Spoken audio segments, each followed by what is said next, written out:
بسم الله الرحمن الرحيم سبحانك لا علم لنا إلا ما علمتنا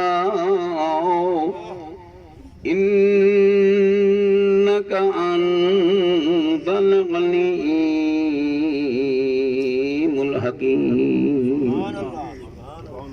الصلاة والسلام على سيد الأنبياء والمرسلين أبي القاسم محمد الذي المعراج سفره والبراق مركبه وقاب قوسين أو أدنى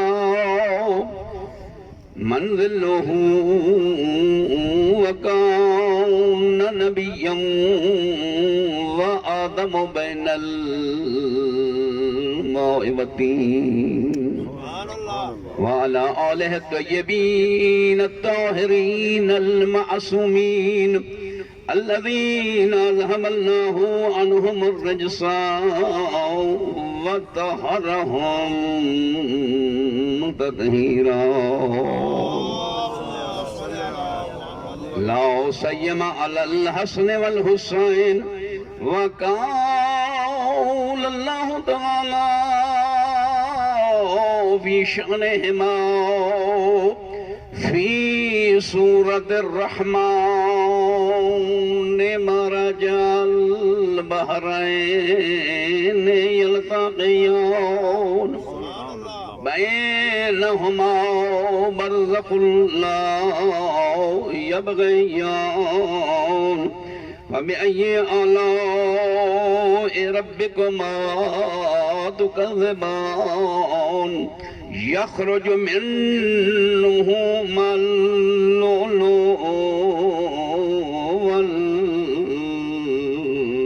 والمرجان أما بعد فقد قال الله الحكيم في كتابه المبين وقوله الحق بسم الله الرحمن الرحيم قل لا أسألكم عليه أجرا إلا المودة في القربى ومن يقترف حسنة نزد له فيها حسنا إن الله غفور شكور الصلوات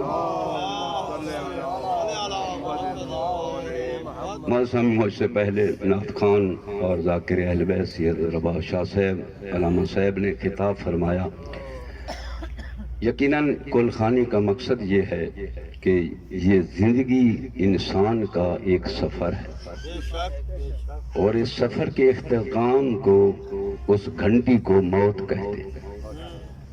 یہ انسان کی موت کا لمحہ دو ملکوں میں سے کسی ایک ملک کے دروازے پر ختم ہوتا ہے. یا وہ جہنم کا دروازہ ہے یا جنت کا دروازہ. میرے بزرگوں اتنا اخراجات کرنا کل خانی کرانے کا مقصد یہ ہے کہ اے انسان آج لیاقت حسین نہیں رہا, ایک دن آئے گا تم بھی نہیں ہوگی. تم اپنی اس مختصر سی زندگی کے لیے سوچتے ہو میں نے کمانا کیا ہے, میں نے گھر کیسے بنانا ہے, اس کے لیے ہر فکر میں تم گم رہتے ہو. کبھی یہ بھی سوچا ہے کہ جہاں ہمیشہ رہنا ہے وہاں اس کے لیے بھی کوئی سوچ نہیں. اس فوتگی کے بعد تم نے ہمیشہ رہنا ہے, اس کے بارے میں سوچا جائے کہ آیا ہم یہ جو راستہ چل رہے ہیں یہ راستہ جنت کا ہے یا جہنم کا ہے. خوش قسمت ہیں وہ مرنے والے جن کا اختتام جنت کے دروازے پر ہے. بد قسمت ہیں وہ لوگ مرنے والے جن کا اختتام جہنم کے دروازے پر.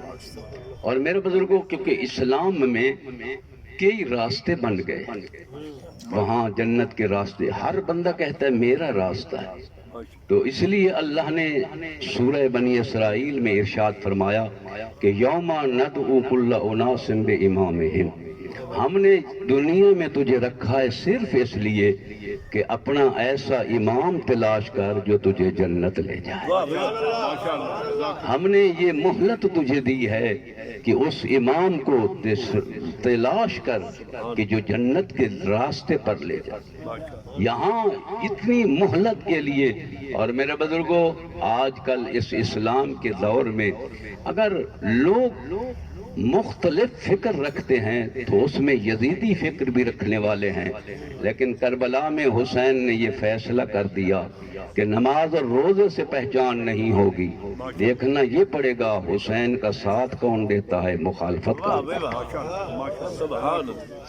یہ دیکھنا پڑے گا کون ہے جو حسینیت کے راستے پر چلنے والا ہے۔ اور میرے بزرگوں اس لیے اللہ نے ارشاد فرما دیا کہ خبردار اے انسان، اگر تو موت ایسی مرنا چاہتا ہے جس پر تو جنت جانا چاہے تو اللہ نے اس کا فیصلہ کر دیا۔ ہمارے اسلام میں اسلام کس حد تک تو اتنا ضرور ہے کہ ہمیں سید المرسلین نے ارشاد فرمایا اگر جنت جانا چاہتا ہے تو جنت میں مرنے کی پہلی نشانی محبت اہل بیت۔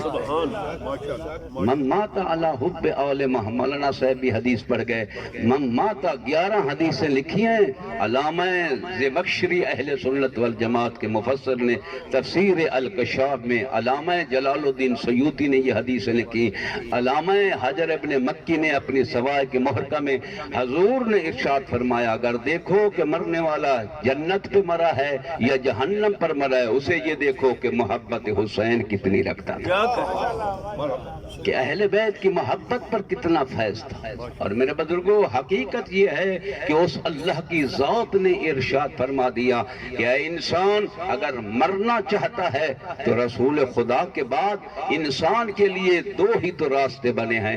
کربلا میں حسین نے وہ فیصلہ کر دیا کہ یہ 2 ہی تو راستے ہیں، ایک یزیدی راستہ ہے، ایک حسینی راستہ ہے۔ تو اپنے آپ کے لیے سوچ تو صحیح کہ میں حسین کے راستے پر جا رہا ہوں یا یزید کے راستے پر۔ میرے بزرگوں 1.25 لاکھ پیغمبر کی محنت کا نام ہے یہ اسلام دین، 1.25 لاکھ پیغمبر کی محنت کا نام ہے یہ جو قرآن میں سمٹ گیا۔ تورات زبور انجیل آج کل صحف نہیں ہے، کیوں؟ اس لیے نہیں ہے کہ جو کچھ علم ان کتب میں تھا اللہ نے سمیٹ کر قرآن میں رکھ دیا ہے کہ قرآن وَلَوْ رَتْبٍ وَلَوْ يَابِسٍ إِلَّا فِي كِتَابٍ مُبِينٍ، خبردار اس کتاب مبین میں اللہ نے ہر شے کا ذکر کر دیا۔ میرے بزرگوں یہ قرآن وہ ہے کہ جس کے ایک لفظ میں بھی، جس کی ایک سورہ آیت میں بھی کوئی انسان شک کرے گا تو اس کا شک جو ہے اسے جہنم لے جائے گا۔ کتاب ایک ایسی قرآن مجید ہے کسی صورت کی کمی کا بھی کوئی اعلان نہ کرے اور کسی کی اضافے کا بھی کوئی اعلان نہ کرے، جو بسم اللہ سے شروع ہوتا ہے والناس کی سین پر ختم ہوتا ہے، 30 پاروں والا یہ قرآن مجید ہے۔ ارشاد فرمایا تیرے علم میں تو اتنا آتا ہے کہ ایک سورہ کوثر ہے 170 کی، اس کا انکار کرنے والا اس کی تمام عبادتیں ضبط کر کے اللہ جہنم میں بھیج دے گا، چاہے عابدی کیوں نہیں ہے۔ اس لیے ارشاد فرمایا یاد رکھو یہ قرآن صامت ہے، اہل بیت قرآن ناطق ہے۔ اور ارشاد فرما دیا یہ اہل بیت وہ قرآن ناطق ہیں۔ ارشاد فرمایا القرآن مع علی و علی مع القرآن، قرآن علی کے ساتھ ہے، علی قرآن کے ساتھ۔ اور میرے بزرگوں اللہ کے رسول نے اس ہدایت کے لیے ایک حدیث ارشاد فرمائی جو اہل سنت نے سیاہ ستن میں بھی لکھا اور تمام محدثین نے اس حدیث کو لکھا کہ حضور نے ارشاد فرمایا خبردار میرے بعد اگر تم نے جہنم کے راستے چلنا ہے تو وہ بھی میں بتا دیتا ہوں، جنت کے راستے پہ جانا ہے وہ بھی بتا دیتا ہوں، میرے بعد گمراہ نہ ہو جانا، میرے بعد جہنم کے راستے پر نہ چلنا۔ اگر تم بچنا چاہتے ہو تو میں ارشاد فرما رہا ہوں کہ یاد رکھو امام مسلم نے اپنی صحیح مسلم میں تفصیل کے ساتھ اس حدیث کو لکھا، فرمایا انی تارکن فی فیکم الثقلین کتاب اللہ و اطرتی ما ان تمسکتم بہما لن تضلوا بعدی ولن یفترقا حتی یرد علی الحوض، کہ میں دو چیزیں تمہاری ہدایت کے لیے چھوڑ کر جا رہا ہوں، ایک کو قرآن کہتے ہیں، دوسری کو اہل بیت کہتے ہیں۔ یہ اہل بیت بھی قرآن قیامت تک رہے گی اور قرآن بھی قیامت تک رہے گا۔ اس لیے میرے بزرگوں یاد رکھو، اگر قرآن مجید یہ موجود ہے، حضور کے فرمان کی اس حدیث کی تصدیق کے لیے یقیناً ماننا پڑے گا۔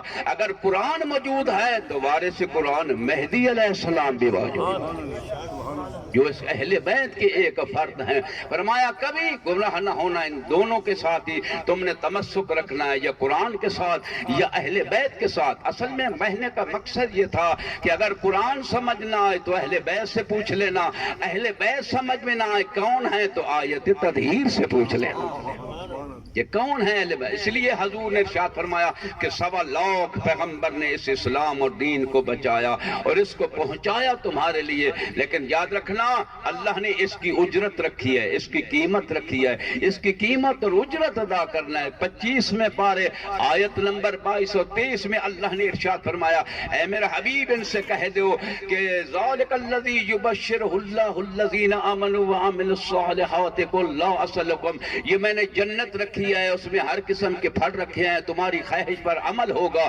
یہ ان لوگوں کے لیے ہے کہ جو صاحب ایمان ہوئے اور عمل صالح کیا، اور عمل صالح کرنے کے بعد فرمایا لا اسألکم علیہ اجرا الا المودۃ فی القربى، جو اہل بیت کی مودت اور محبت لے کر آئے اور انہیں یہ کہہ دینا ومن یقترف حسنۃ نزد لہ فیہا حسنا، تم نے اگر ایک نماز پڑھی ہے اور اہل بیت کی محبت پر پڑھی ہے، ایک نیکی کی ہے اور اہل بیت کی محبت پر کی ہے، تو اللہ یہ قرآن میں ارشاد فرما رہا ہے ایک تم کرو گے کئی گنا میں خالق کر دوں گا۔ یہ محبت اہل بیت اس منزل کا نام ہے کہ جس پر ارشاد فرمایا کہ یہ اہل بیت کی محبت کا سوال، مودت کا سوال تمہاری نیکیوں کو بڑھانے والا ہے۔ حج تم ایک کرو گے کئی گنا کر دوں گا، زیارت ایک کرو گے 70,000 حج سے بڑھا دوں گا۔ اس لیے ارشاد فرمایا اہل بیت کی حقیقتاً لوگ کہتے ہیں کہ رسول خدا نے سوال کیا تھا، اللہ نے یہ سوال کیا، اور اس سوال پر اللہ کی ذات ہمیشہ سوال کرنے والا جو ہے وہ انسان سمجھتے ہیں لینے والا ہے، لیکن اللہ کی ذات نے ارشاد فرمایا اس سوال میں میں لے نہیں رہا، اس سوال میں میرا رسول تم سے کچھ مانگ نہیں رہا بلکہ تمہیں عطا کر رہا ہے۔ تو ذہن میں ہونا چاہیے اگر کسی سے کوئی چیز مانگی جائے، مانگنے کے بعد اس میں کوئی کمی آ جائے تو سمجھو اس نے مانگی ہے اور تم نے دی ہے، اور اگر کمی نہیں آئی ایک تمہارے پاس تھی اور اس سے کئی گنا بڑھ جائے تو معلوم ہوا اس سوال میں بھی عطا کرنے والا تھا۔ اس لیے ارشاد فرمایا وَمَن يَقْتَرِفْ حَسَنَةً نَزِدْ لَهُ فِيهَا حُسْنًا، ایک نیکی تم کرو گے اللہ اسے کئی نیکیوں میں بڑھا دے گا۔ یہ ہے اہل بیت کی محبت کا اثر۔ اور میرے بزرگوں ایک سوال ہے سورہ الصفات میں اللہ نے ارشاد فرما دیا وَقِفُوهُمْ إِنَّهُمْ مَسْئُولُونَ، کہ جب قیامت کا دن ہوگا اور لوگ اس حساب و کتاب سے جنت والے جنت میں جا رہے ہوں گے، جہنم والے جہنم کی رہائی ہوں گے، اس وقت آواز قدرت آئے گی وَقِفُوهُمْ، جہنم میں جنت والے تو جنت میں چلے جائیں گے، ان کو روکا جائے گا کہ جو جہنم کی طرف جا رہے ہوں گے وَقِفُوهُمْ انہم مسئولون، انہیں روک دو، ہم نے دنیا میں ان سے ایک سوال کیا تھا کہ انہیں روک دو، جہنم میں جابی نہ ڈالو بلکہ انہیں روک دو۔ روکنے کے بعد ارشاد فرمائے گا کہ ہم نے تم سے ایک سوال کیا تھا، اس کا جواب دے کر آئے ہو یا نہیں دے کر آئے ہو؟ پوچھا جائے گا تفسیر سے کہ یا رسول اللہ وہ کس چیز کا سوال ہوگا؟ فرمایا یہی سورہ شورى میں اللہ نے ایک ہی تو سوال کیا تھا کہ میں تم سے دین کی، اسلام کی اجرت صرف اہل بیت کی مودت مانگتا ہوں، اب ان سے پوچھو کہ تم جہنم جا رہے ہو اور جہنم کے راہی ہو رہے ہو، تم سے جو سوال کیا تھا اہل بیت کی محبت بھی لے کر آئے ہو یا نہیں؟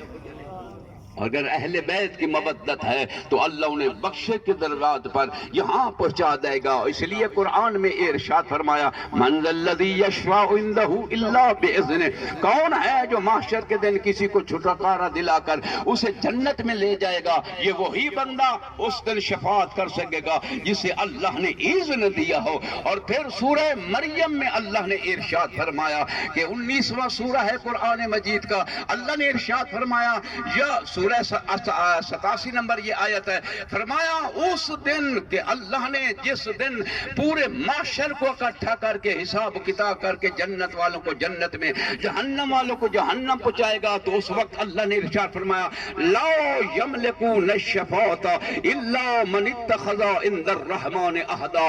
کچھ لوگ ہوں گے کسی کی بخشے کے لیے شفاعت کا اذن لیں گے, لیکن کچھ ایسی ہستی ہیں جو اذن لینے والی نہیں ہے, اللہ نے انہیں اذن کا مالک بنا دیا ہے, وہ شفاعت کی ملکیت میں ہے. میرے بزرگوں کیونکہ ایام فاطمہ الزہرا گزر رہے ہیں, بی بی فاطمہ رسول کی بیٹی کے یہ دن گزر رہے ہیں, اسی لیے اسی مناسبت سے میں ایک جملہ یہ بھی کہنا چاہتا ہوں کہ جب انہیں روکا جائے گا تو اسی لیے کہا جائے گا کہ یاد رکھو یہ شفاعت کے لیے تم تلاش کرو کہ کون ہے جو تمہاری شفاعت کرے گا. اتنا تو ضرور ہے کہ ہر بندہ اس شفاعت کی, فرمایا کہ یہ مت خیال کرنا کہ تمہارے اعمال جنت کے وزن کے برابر تل جائیں گے, نہیں, تمہارے اعمال تمہاری بندگی کا ثبوت دیتے ہیں, تمہارے اعمال تمہیں مسلمان ہونے کا ثبوت دیتے ہیں.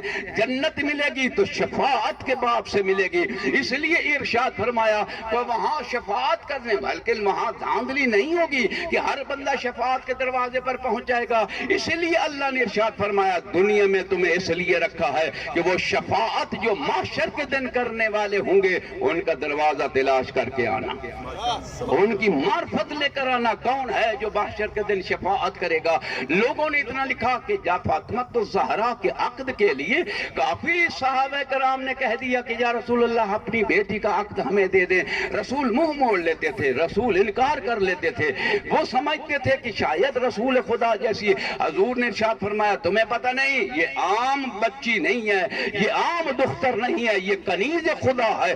اللہ کی ذات نے اس کے عقد کے لیے مجھے معراج پر بلایا تھا, اس کا عقد اللہ کی مرضی سے ہوگا, میری مرضی سے نہیں ہوگا.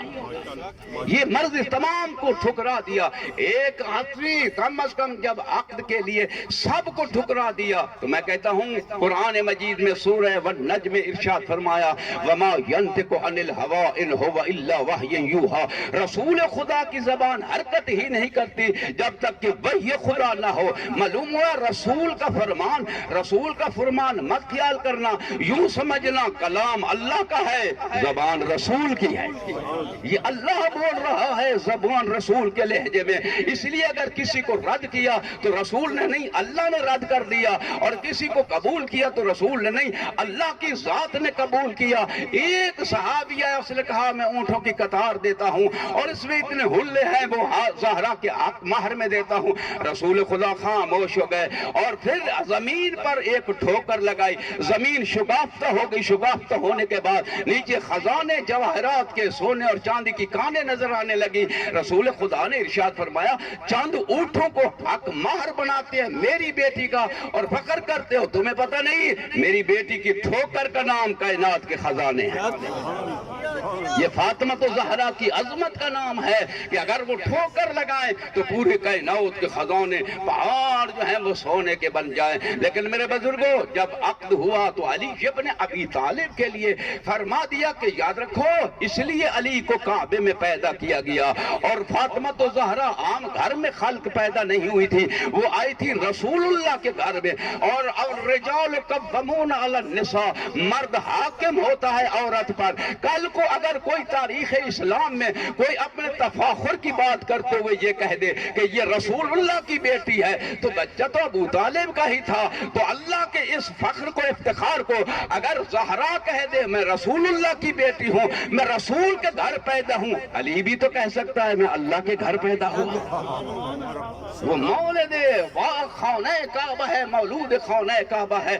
میرے بزرگوں کافی چھپانے کی کوشش کر دی کہ کسے چھپا دیا جائے, لیکن بزرگوں ظاہر کر دیا فاطمہ تو زہرا پر علی ابن ابی طالب. اور میرے بزرگوں یاد رکھو لوگوں نے کوشش کی کہ حضرت مریم کو اس زہرا کے تقابل میں لے آئیں کہ مریم بتول تھی, اس کا شوہر نہیں تھا, اس نے اپنا بیٹا عیسیٰ بغیر شوہر کے خلق کیا, جو اینٹا جھولے میں رکھ دیا تو قالوا کیف نکلم من کان فی المہد صبیا قال انی عبد اللہ اعطانی الکتاب وجعلنی نبیا. جو جھولے میں کہہ رہا تھا میں نبی بھی ہوں اور انجیل بھی لے کر آیا ہوں, ابھی اتری نہیں ہے لیکن پڑھ کر سنا سکتا ہوں. تو مریم کو اس بلند مقام پر بیان کرنے کے لیے اللہ نے اس کے جواب میں ارشاد فرما دیا کہ یاد رکھو آدم سے لے کر عیسیٰ تک جس نبی کی تعظیم کے لیے اٹھے انہیں محمد مصطفیٰ کہتے ہیں. یعنی آدم سے لے کر عیسیٰ تک مریم بھی محمد مصطفیٰ کی تعظیم کے لیے کھڑا ہونا اس پر فرض ہے. تو انبیاء 1.25 لاکھ پیغمبر جس کی تعظیم کے لیے اٹھے, مریم جیسی بتول بیوی جس کی تعظیم کے لیے اٹھے اسے محمد مصطفیٰ کہتے ہیں. محمد جس کی تعظیم کے لیے کھڑا ہو اسے زہرا کہتے ہیں. یہ فاطمہ زہرا اس عظمت کی مالک ہے. اور میرے بزرگوں اسی جواب کے لیے کہہ دیا گیا کہ یاد رکھو اگر عیسیٰ نے جھولے میں کلام کیا تھا تو علی ابن ابی طالب بھی تو وہ ہے نا جس نے رسول کے ہاتھوں پہ تورات و زبور و قرآن کی طرح. لوگ یہ نہ سوچیں کیونکہ ابھی قرآن اترا نہیں تھا اس بچے نے کیسے پڑھ دیا, تو تیری سمجھ میں نہ آیا. جس رسول کے ہاتھوں پر پتھر بول سکتا ہے بچہ قرآن نہیں پڑھ سکتا. وہ رسول خدا. میرے بزرگوں میں اپنے بیان کو سمیٹوں نتیجے تک پہنچاؤں, صرف اتنا کہنے کا حق رکھتا ہوں کہ یقیناً میرے بزرگوں حضرت عیسیٰ علیہ السلام نے زبور پڑھی, اس انجیل کو پڑھی جو ابھی تک اتری ہی نہیں تھی. تو عیسیٰ پڑھ سکتا ہے جھولے میں جو اتری نہیں تھی. اگر عیسائی فخر کر سکتے ہیں کہ ہمارے عیسیٰ نے 3 دن کے لیے ہو کر انہوں نے قرآن مجید اس نے اپنی انجیل کو پڑھا جو اتری نہیں تھی, تمہارا رسول تو قرآن بھی نہیں پڑھ سکتا تھا, پڑھا بھی نہیں ہے, وہ تو پڑھنے والا بھی نہیں تھا, جبرائیل نے پڑھایا تو نہیں. یہ اعتراض کا جواب علی ابن ابی طالب نے دیا کہ یاد رکھو اگر عیسیٰ جیسی ہستی 3 دن کا انجیل پڑھ سکتا ہے تو میں محمد کے ہاتھوں پر انجیل بھی پڑھ سکتا ہوں, قرآن بھی پڑھ سکتا ہوں. بس میرے بزرگوں اس لیے ارشاد فرمایا کہ جب زہرا کا عقد ہونے لگا تو اس عقد پر حق مہر کو معین کیا گیا. حق مہر پر حضور نے ارشاد فرمایا میری بیٹی دنیا کے پانی تیرے حق مہر میں ہے, دنیا کی زمین تیری حق مہر میں ہے. تو بی بی نے کہا بابا یہ تو کوئی امیر بندہ بھی دے گا, بابا یہ تو کوئی امیر بندہ اپنی بچی کو اس حق مہر میں اپنی دلہن کو ٹوبل بھی لگا کر دے دے گا, زمین بھی دے گا. مال فرق بینی بینہن. اس وقت رسول خاموش رہے. جبرائیل یہ پیغام لے کر آیا, اے میرا حبیب اپنی بیٹی سے کہہ دو محشر کا دن ہوگا جب نفس و نفسی کا عالم ہوگا, اس بیٹی سے کہہ دو اس دن کی بخشش کا پورا حق تیرے اس حق مہر کی ملکیت میں دیتا ہوں. شفاعت کی تو مال کا ہے, اب تو علی کا عقد قبول فرما.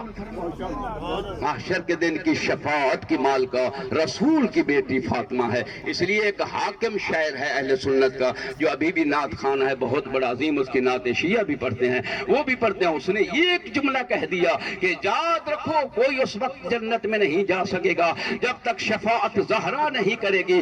اس نے یہ شعر کہہ دیا حاکم توفیق توبہ نہ اس کو مل سکی ایک بار جس سے ہو گئی ناراض فاطمہ. بلایا ہاں فاطمہ کی رضا جنت ہے, فاطمہ اس روز محشر کی شفاعت کی مالکہ ہے.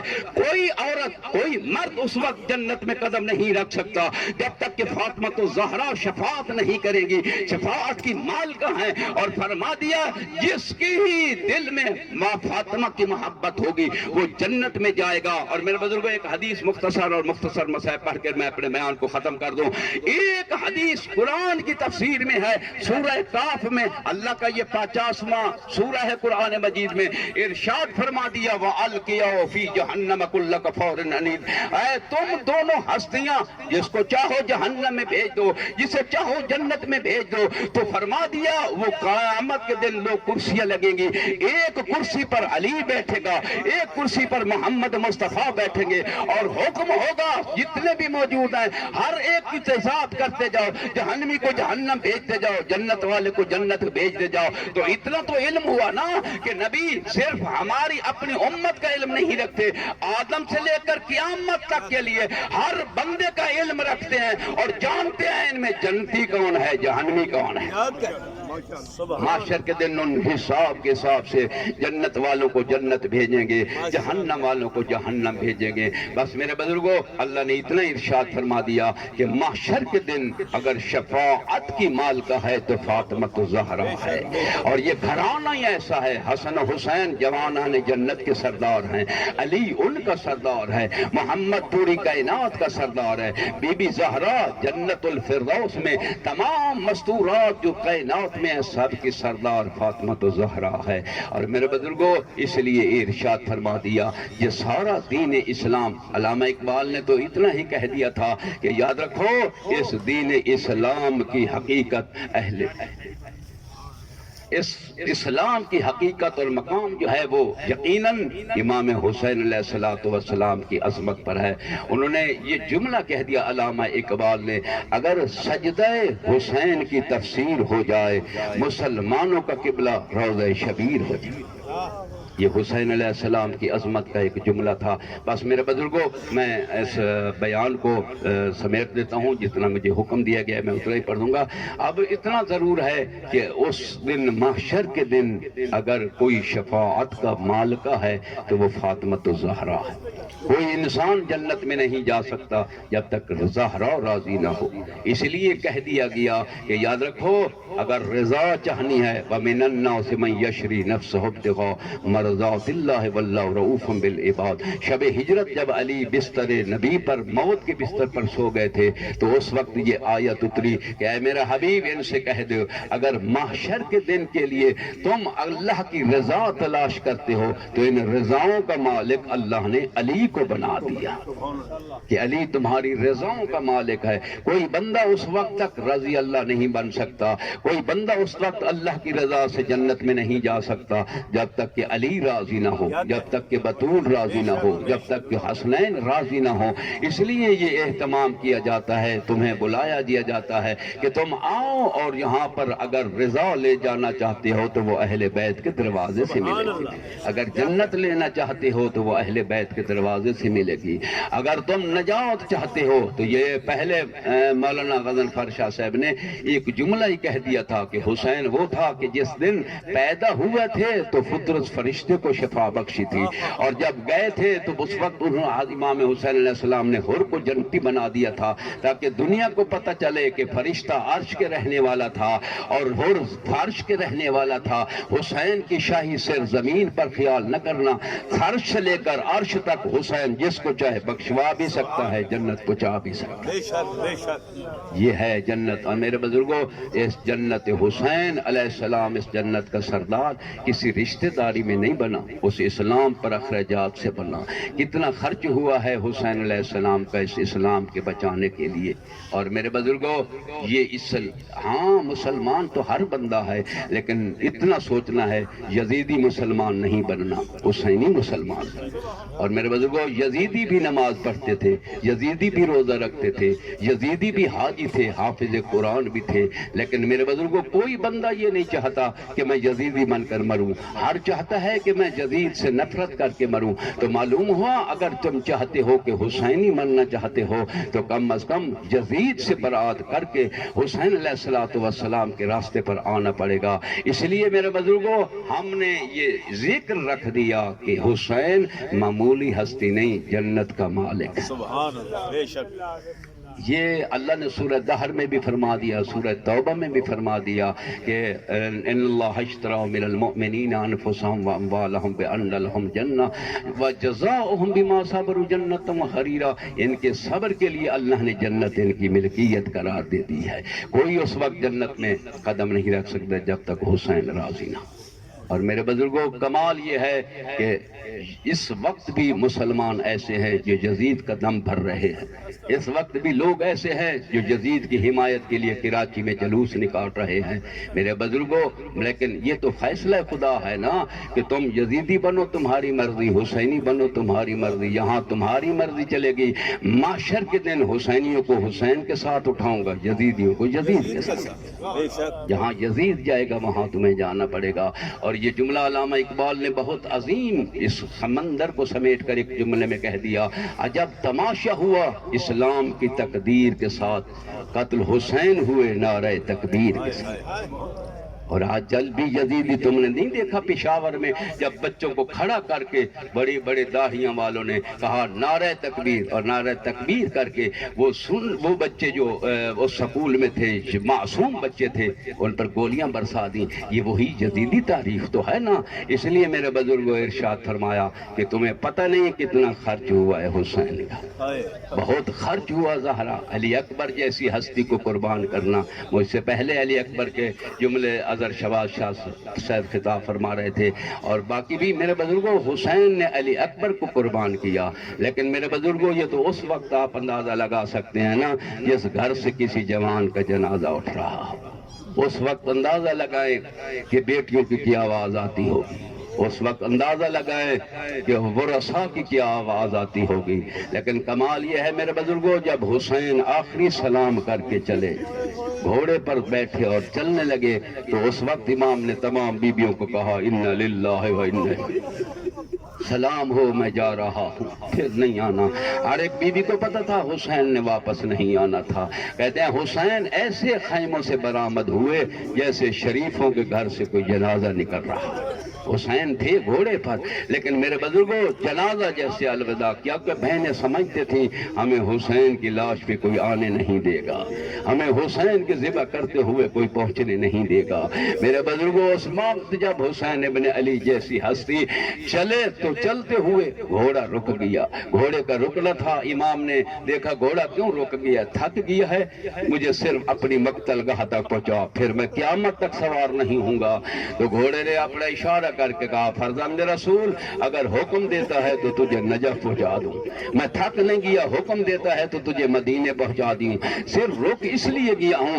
اپنے منہ سے اشارہ کیا ذرا میرے سامنے دیکھو، جو حسین دیکھتے ہیں تو ایک 4 سالہ بچی ہے جو وہاں حسین کے گھوڑے کے سامنے بیٹھی ہوئی، چھوٹا سا برقع پہن کر یہ کہہ رہی ہے یا فرس ابھی، او میرے بابا کے گھوڑے جو باہر جاتا ہے واپس نہیں آتا، مجھے اتنی تو محنت کر، مجھے بابا کو آخری دفعہ تو ملنے دے۔ کہتے ہیں حسین گھوڑے سے اترے اور اترتے ہوئے مولا نے اپنی بیٹی کو گود میں لیا اور ارشاد فرمایا اے سکینہ میں نے ابھی تجھے خیمہ میں الوداع کیا تھا، اب کیوں روکا ہے؟ کہا بابا جان خیمے میں تو نے مجھے الوداع کیا تھا بیٹی سمجھ کر، اب بیٹی سمجھ کر الوداع نہیں کرنا، یتیم سمجھ کر الوداع۔ میں سمجھتی ہوں یہ بابے کا جنازہ جا رہا ہوں، میں سمجھتی ہوں یہ میرے بابے کا میت جا رہا ہے، ایسے جیسے مدینے میں یتیموں کو، اور امام حسین علیہ السلام کے یہ جملے ہیں علماء نے مقتل میں لکھے، علامہ مجلسی نے لکھے، علامہ محمد گرمرودی نے لکھا کہ جب فاطمہ زہرا صلاۃ والسلام کا یہ بیٹا حسین جانے لگا تو اس وقت سکینہ نے روتے روتے بابے کو الوداع کیا۔ حسین جیسے جملے ہیں کہ سکینہ کے رونے کا اثر اتنا اثر ہوا، فرمایا لا تحرکی قلبی بدمعک ما دام من الروح فی جسمانی، سکینہ تیرے آنسو نہیں گر رہے، میرا جگر کباب ہو رہا ہے، تیرے رونے سے میرا جگر کباب ہو رہا ہے، میرے بعد تو کبھی شمر کی جھیل کے، کبھی تو تماچے کہے گی، کبھی گھوڑوں کے ساتھ دوڑایا جائے گا، تمہارے خیموں کو آگ لگا دی جائے گی۔ اس لیے حسین اور میرے بزرگوں میرے مولا نے اپنی بچی کو چھوڑا اور پھر چلنے لگے، تو چلتے ہوئے امام نے آب اور گاہ عزتی میں یہ ارشاد فرمایا میرا اللہ گواہ رہے، آئے تم تو اولادی لکائے تراک، اے میرا اللہ میں یتیم بچی کو چھوڑ کر جا رہا ہوں، میں پوری مخلوق کو اس لیے چھوڑ کر جا رہا ہوں کہ میں تیری اس ارادے کو، میں تیری اس زیارت کو، میں تیری ملاقات کو افضل سمجھتا ہوں، میں نے سب کچھ کائنات کو چھوڑ دیا۔ اب چھوڑ کر جب حسین چلے تو غیب سے آواز یا ایتھا النفس المطمئنہ ارجعی الی ربک راضیۃ مرضیہ، اے نفس مطمئنہ، اے اپنی بچی کو روتے ہوئے چھوڑنے والا، اے لاشوں کو اٹھانے والا حسین اپنے رب کی طرف پلٹا، میں تجھ سے راضی بھی ہوں مرضیہ بھی ہوں، تیرا روح مرضیہ بھی ہے، آ میری طرف پلٹا۔ اب حسین نے تلوار کو نیام میں ڈالا اور اتنے وقت امام حسین اپنے گھوڑے کو دوڑاتے ہوئے یہ جملہ کہا، او مسلمانوں شرم نہیں آتا کلمہ بھی میرے نانے کا پڑھتے ہو؟ یہ شمر نے یزید کے دربار میں کہا تھا، او شمر ہم نے تو شمر یہ اتنا بڑا ہم نے کام کیا ہے، یزید جتنا بھی تو ہمیں انعام دے، ایک املا رکابی ذہبا وفضتا قد قتلت السید المحذبا، ہماری خزینوں کو ہیرے جواہرات سے بھی تو بھر دے تو تم مجھے ایک تیر کا جواب بھی نہیں دے سکتا، ایک تیر کا اعلان بھی نہیں دے سکتا کہ جب میں نے اس حسین ابن علی کو اس کے پہلو میں ایسا تیر مارا کہ حسین زین پر سنبھل نہ سکا اور گرتے ہوئے یہ کہا، علیہ بادک اللہ، اے بابا جان میرا سلام، اے نانا جان میرا سلام ہوئے، میں اتر رہا ہوں۔ حسین دوڑتے ہوئے گھوڑے سے اترے۔ آج بھی کربلا میں وہ جگہ موجود ہے جہاں 70 قدم سے بہن دیکھ رہی تھی، حسین گھوڑے سے اتر رہے تھے تو بی بی نے دیکھا حسین نہ زمین پر ہے نہ زمین پر ہے، اور تیروں کی اتنی بارش تھی کہ حسین کا جسم کبھی تیروں پر کبھی معراج کی منزل پر پہنچ رہا تھا۔ اس منزل پر جب حسین گرے تو آزاداران زمین زلزلہ آ گیا۔